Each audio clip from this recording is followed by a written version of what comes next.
Hi friends, welcome to my channel, yours Educare Planet. So let us understand the review process of any article when we all submit on your editorial manager of any journal. So let us understand. Here is the first process. यहाँ पे हम लोग अपना article जो है वो submit करते हैं जर्नल को। कहाँ सबमिट करते हैं? जर्नल का एक पोर्टल होता है, उस पोर्टल पे हम लोग अपना लॉगिन आईडी क्रिएट करते हैं, फिर अपना आर्टिकल जर्नल में सबमिट करते हैं। अब इस आर्टिकल को सबमिट कैसे किया जाता है उसका वीडियो मैं अभी बनाऊंगा, आप उस वीडियो को देखना और अंडरस्टैंड करना कि एक आर्टिकल को कैसे सबमिट किया जाता है। सो जब आर्टिकल को सबमिट आप कर देते हो तो हमें ना यहीं से ही वी गॉट वेरी एक्साइटेड। तो जैसे हमने अपने आर्टिकल को पेपर को सबमिट किया, फिर देखना शुरू कर देते हैं बार बार जर्नल की साइट पे कि उसका स्टेटस क्या है। दोस्तों, इस पूरे प्रोसेस में मैं आपको ये गाइड करूंगा कि टाइमलाइन क्या होती है। जब हम एक आर्टिकल को जर्नल की वेबसाइट के ऊपर सबमिट करते हैं, पोर्टल पे सबमिट करते हैं, तो उसका कितना टाइम लगता है पूरे प्रोसेस में, रिव्यू प्रोसेस क्या है और इसका टाइमलाइन क्या है। टाइमलाइन का मतलब समझते हो दोस्तों? Timeline means what is the tentative time taken by any journal to provide you the comments of reviewer as well as the process of taking time from submission to publication। ये video मैं request पे बना रहा हूँ। मेरे students का, scholars का भी ये था कि सर ये चीज़ बताइए कि कितना टाइम लगता है सबमिशन टू पब्लिकेशन, क्योंकि आर्टिकल सबमिट करने के बाद हम लोग बहुत एक्साइटेड हो जाते हैं कि ये आज ही कल ही हमारा आर्टिकल पब्लिश हो जाएगा। ऐसा नहीं है। एक एथिकल गाइडलाइन के accordingly there is some timeline which has to be followed by any journal to provide you the reviewer comment and finally to publish your paper. So let us understand what is the timeline. So once you submit a paper on a journal portal, यहाँ पे आपने अपना paper submit कर दिया, सबसे पहले क्या check होगा उसको बोलते हैं pre check. Pre check means आपका आर्टिकल का स्कोप देखा जाएगा। ओके, अगर आपका आर्टिकल स्कोप में नहीं हुआ, आपके आर्टिकल की लेंथ एप्रोप्रिएट नहीं हुई, तो आपका आर्टिकल रिजेक्ट हो जाएगा। बात खत्म। यहीं पे आपका जो है पब्लिकेशन का प्रोसेस क्लोज हो गया, आपका आर्टिकल रिजेक्ट हो गया। अगर आपका स्कोप में हुआ, लेंथ एप्रोप्रिएट हुई, फिर आपका आर्टिकल प्लैग चेक होगा और एआई कंटेंट चेक होगा। अब प्लैग चेक में 3 बातें आती हैं दोस्तों, इनको अंडरस्टैंड करना। अगर तो आपकी प्लैग इज वेरी हाई, अब वेरी हाई की ना कोई गाइडलाइन एज सच नहीं है। यूजली जर्नल जो है 10 to 15% प्लैग को एक्सेप्ट करते हैं। 15 से ऊपर प्लैग जो है, ग्रेटर देन प्लैग, इसको अगर आप ऐसा सेग्रीगेट करो कि आपकी 20% आ रही है, तो प्रोबेबली जर्नल आपको पेपर सेंड बैक कर सकता है कि इस प्लैग को ठीक करो। इसको अंडरस्टैंड कर लेना। अगर आपकी प्लैग मान लेते हैं 50% से ऊपर है, ये मेरा अपना टेंटेटिव आइडिया है, हर जर्नल का प्लैग चेक करने का अलग अलग पैरामीटर है। जैसे कोई 10% से बिलो हो तो उसको एक्सेप्ट कर लेता है, 10 से 15% हो तो वो कहेगा कि आप इस आर्टिकल की प्लैग को रिमूव करो, अगर 15 से ज्यादा होगी तो वो कहेगा कि आपका पेपर रिजेक्ट हो गया। तो वेरी हाई, तो वेरी हाई की कोई स्पेसिफिक गाइडलाइन नहीं है, ये जनरल टू जनरल वेरी करती है। बट ऐसा नहीं है कि अगर आपका आर्टिकल 10% उसने 15% एक्सेप्टेंस लिखा हुआ है और आपका 16% आ गया तो रिजेक्ट करेगा, ऐसा नहीं है। वो आपको हो सकता है पेपर आपको रिटर्न कर दे कि आप इसकी प्लैग को थोड़ा कम करके दो। कुछ जर्नल क्या करते हैं, जो आपने डेडलाइन लिख दी हुई है, मान लेते हैं 10% है, तो डेडलाइन के ऊपर कुछ भी होगा तो उसको रिजेक्ट कर देंगे। तो यहाँ पे थोड़ा सा अलग अलग जर्नल की अलग अलग गाइडलाइन है। बट प्लैग चेक होती है, प्लैग चेक होने के बाद अगर प्लैग एप्रोप्रिएट नहीं है, बहुत ज्यादा है, तो डेफिनेटली पेपर रिजेक्ट होगा।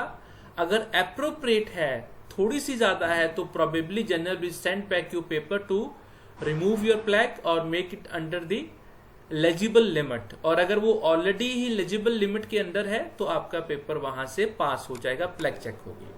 आफ्टर प्लैग चेक आपका आर्टिकल एआई चेक के लिए जाता है, जो न्यू है, ये पहले नहीं था लेकिन अब हो रहा है। आपका पेपर एआई चेक होगा। एआई चेक में ये 15% मैंने एक टेंटेटिव लिमिट लिखी है, ये भी श्योर नहीं है, कोई 20% ले रहा है, कोई 15% ले रहा है, तो अलग अलग लिमिट है। तो अगर आप इसमें आपका आर्टिकल वेरी हाई में ही रिजेक्ट होगा। अगर आपकी एआई कंटेंट थोड़ा बहुत ऊपर हुआ तो आपका आर्टिकल फ्लैग्ड होगा। वो जर्नल आपसे स्टेटमेंट सीख करेगा, आपको स्टेटमेंट प्रोवाइड करनी पड़ेगी। अगर आपने स्टेटमेंट नहीं दी तब आपका आर्टिकल रिजेक्ट होगा।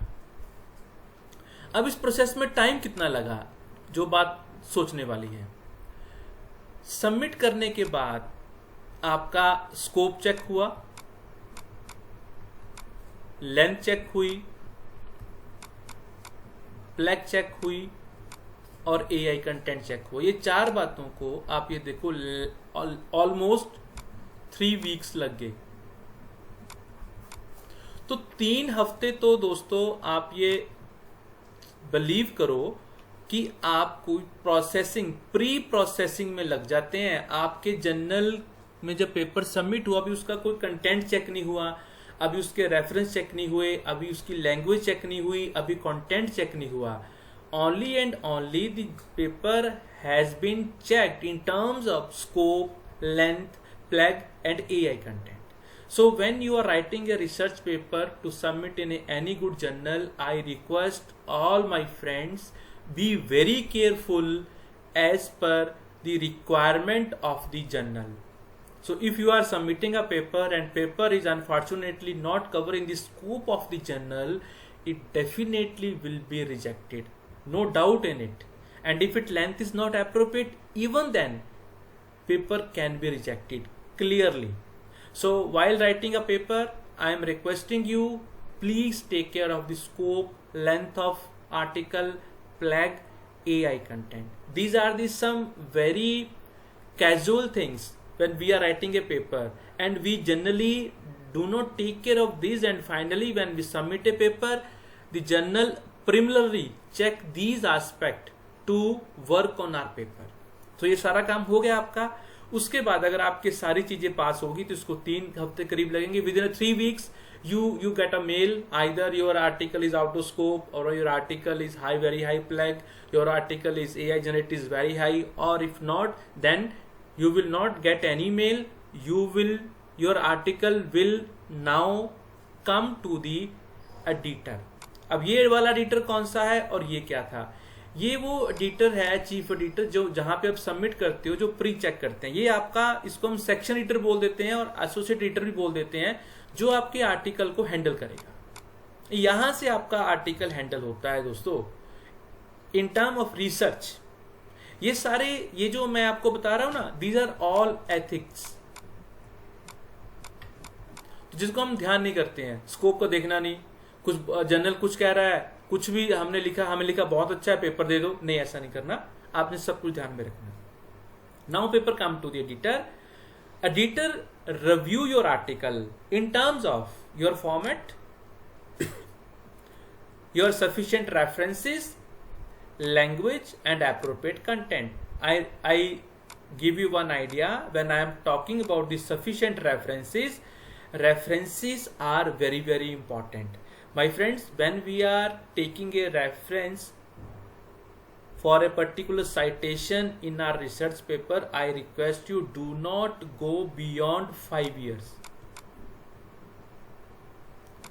in general. ठीक है, कुछ रेफरेंस ऐसे हैं जो हमें बहुत पुराने लेने पड़ते हैं। 5, अगर मैं और थोड़ा सा लीनियट करूं तो 5 to 10 years आर एनफ। इससे ज्यादा ओल्ड रेफरेंस डालोगे तो आपके आर्टिकल में ऑब्जेक्शन आएगा कि आपने लेटेस्ट काम के अपडेट्स नहीं डाले हैं। Yes, sometime you are taking a theories which are very old, which has been not modified by the time, then you can take this reference for your article, but I request all of you please avoid very old references in your article. तो अगर आपके reference मान दें 60% से ज्यादा 5 और 10 year से latest हैं तो डन है। मैं एक रफ फिगर बता रहा हूं। अगर आपके 60% रेफरेंस ज्यादा 10 ईयर से ओल्ड है तो आपका ये पेपर ऑब्जेक्शनेबल हो जाएगा। हो सकता है पेपर रिजेक्ट हो जाए या आपको वो रिक्वेस्ट करे कि आप रेफरेंस को नए डालो। वो कब रिक्वेस्ट करेगा एडिटर? जब उसको लगेगा कि पेपर बहुत अच्छा है, पेपर का कंटेंट बहुत अच्छा है। तो मैंने पहले क्या था, कंटेंट चेक होगा आपका, आपकी लैंग्वेज चेक होगी, आपके रेफरेंस चेक होंगे, आपका फॉर्मेट चेक होगा। तो सबसे इंपॉर्टेंट है आपका कंटेंट। अगर आपका कंटेंट बहुत बढ़िया है तो इन 3 चीजों के ऊपर वो आपको कमेंट देके पेपर करेक्ट करवा लेगा। अगर आपका इन 3 चीजों पे भी आपका पेपर ठीक नहीं है तो वो ओवरऑल पेपर को रिजेक्ट कर देगा। जैसे मैंने कहा, did not meet the criteria, failed. सो ये भी एक तरह की एडिटर की विजन है आपके पेपर को देख के कि पेपर में क्वालिटी कितनी है। क्वालिटी बढ़िया होगी तो फिर आपको फॉर्मेटिंग, रेफरेंसेस और इसके ऊपर कमेंट देके आपसे रिव्यू करवा लेगा। अगर उसको लगा कि सारा कुछ ही ठीक नहीं है तो आपका पेपर वो रिजेक्ट कर देगा। उसके बाद आपका पेपर जो है, अगर उसको लगा कि एवरीथिंग इज फाइन, फिर वो पेपर को आपका रिव्यू के लिए भेजेगा। अब रिव्यू प्रोसेस के लिए दोस्तों कम से कम 3 to 4 वीक्स लगते हैं। तो ये वाला टाइम तो मैंने आपको अभी काउंट नहीं करवाया। यहां से 3 वीक्स हो गए तो 4 वीक्स ये हो गए, 7 वीक्स हमारे यहाँ कंज्यूम हो गए। अब आपका पेपर एनोनिमाइज्ड होगा और फिर आपका पेपर रिव्यू में जाएगा।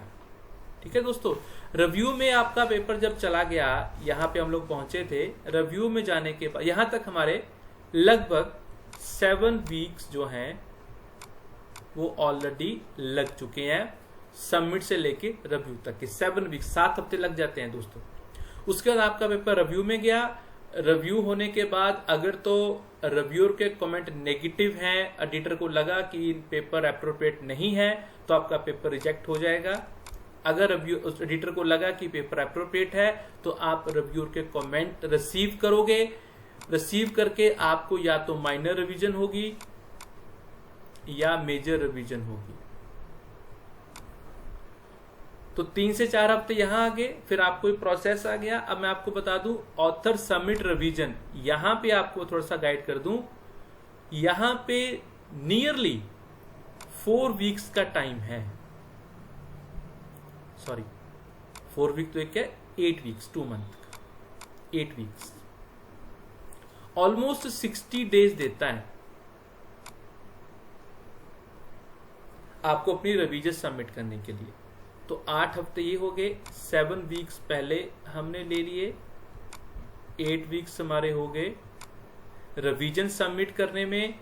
उसके बाद रिवीजन सबमिट होगी, अगर रिवीजन एप्रोप्रिएट नहीं लगी फिर भी आपका पेपर रिजेक्ट हो जाएगा। अगर एप्रोप्रिएट हुई आपकी रिवीजन तो article accepted, author is notified by the editor, तो आपको मेल आ जाएगी कि आपका पेपर एक्सेप्ट हो गया। सम टाइम रिवीजन भी कई तरह की होती है दोस्तों, ये थोड़ा सा आपको मैं गाइड कर दूं। एक होती है फर्स्ट रिवीजन। अगर फर्स्ट रिवीजन में एडिटर क्या करेगा, मेजर हुई तो वो दोबारा रिव्यूअर के पास भेजेगा पेपर। यहां इसी जगह पे टाइम लगता है। फिर उसको लगा, रिव्यूअर्स ने चेक किए, उन्होंने फिर आपको रिवीजन भेजी, 60 डेज फिर आपको मिलेंगे। यही वाला प्रोसेस रिपीट होगा। आपने सेकंड रिवीजन दे दी, सबमिट कर दी, फिर लगा उसको ओके अब डन है, बट माइनर रिवीजन रिक्वायर्ड, तो प्रोबेबली आपके पास तीसरी बार पेपर आएगा, राइट। तो यहां पे जो है ना, ये वाला टाइम बड़ा ही अनसर्टन है। However I am taking the guarantee that you cleared the doubts of all the reviewers in a first revision. I am assuming it, but sometime it is not possible. Sometime you will take first and second revision to satisfy the reviewers in terms of their comments. Sometime. तो ये वाला, ये 8 weeks जो है ना, ये आप यहां नोट कर लेना, ये फर्स्ट रिवीजन का टाइम है। सो अगर आपने 60 दिन नहीं लगाए, 30 दिन में दे दी, फिर आपको रिवीजन आ गई तो वो अलग बात है। लेकिन हम 8 हफ्ते मान के चले कि 8 हफ्ते 2 महीने तो हमें रिवीजन में लग जाते हैं। तो रिवीजन भी 2-3 तरह की होगी। फिर आपको क्या होगा, you will get A notification article accepted and author is notified by the editor. Editor आपको नोटिफाई करेगा। इसके लिए 1 to 2 वीक्स हम मैक्सिमम लेके चलते हैं।